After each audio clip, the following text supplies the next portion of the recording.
អញ្ចឹងលក្ខខណ្ឌនៃការដោះដូរនោះគឺ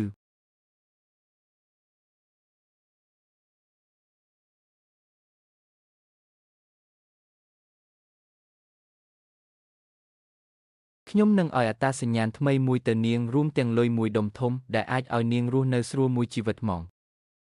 ហើយជួយនាងឲ្យចេញពីទីនេះដើម្បីទៅបើកហាងសៀវភៅដែលនាងចង់បើកនោះជាការតបស្នងវិញខ្ញុំត្រូវការឲ្យនាង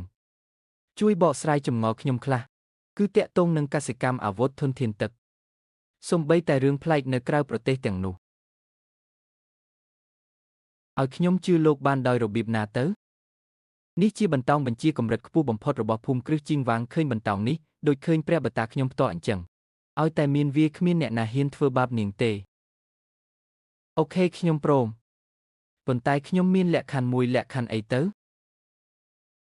ខ្ញុំចង់ឲ្យលោកបន្ទាប់ពីខ្ញុំចេញទៅត្រូវជួយមើលថែឈីនសៀនឲ្យបានល្អជួយត្រួសត្រាយផ្លូវរបស់គេដើម្បីឲ្យគេក្លាយជាមន្ត្រីដ៏ឆ្នើមម្នាក់ប្រចាំជំនាន់បានតើមនុស្សមានសមត្ថភាពដូចជាគេក៏មានប្រយោជន៍សម្រាប់ការងារធំរបស់ខ្ញុំទៅថ្ងៃមុខដែរ3ថ្ងៃទៀតម៉ោង12យប់កណ្ដាលអាធ្រាត្រនឹងមានរទេះសេះមួយមករង់ចាំនាងនៅទ្វារក្រោយភូមិគ្រឹះហៅ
សុំសួរមួយ